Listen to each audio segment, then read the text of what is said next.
Église, est-ce que tu te prépares?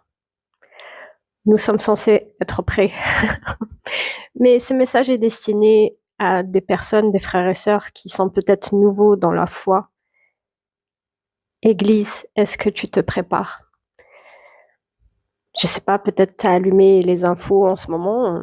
Ça a toujours été bizarre, hein? On est d'accord, le climat n'est pas toujours. Mais je sais pas si tu sais, mais on est censé peut-être vivre Gog et Magog. Je t'invite à voir ce que ça veut dire. Un genre d'attaque sur les terres saintes.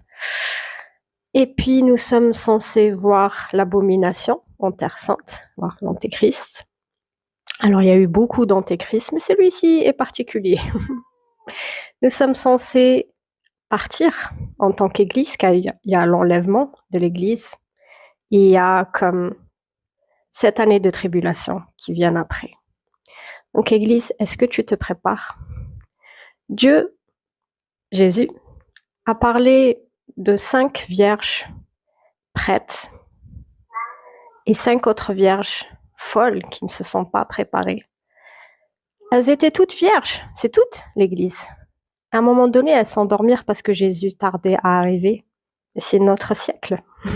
Jésus tarde à arriver, 2000 ans sont passés.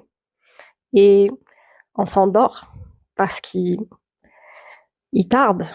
Mais est-ce qu'on a de l'huile sur nous? Parce que les 5 vierges qui étaient prêtes, elles avaient de l'huile de côté pour le retour de Jésus. Et l'huile, on la mettait sur la tête des rois, des prophètes. On les oignait, je sais plus comment on conjugue. Mais c'était important parce que ça signifiait que l'Esprit Saint était en eux, qu'ils étaient en communion avec Dieu. Et c'est le moment de nous préparer. Alors, comme j'ai dit, on doit être prêt.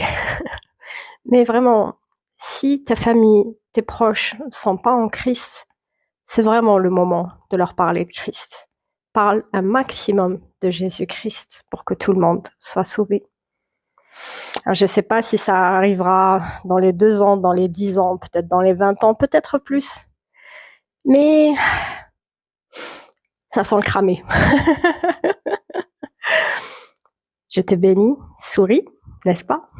Et Jésus revient bientôt. Ciao.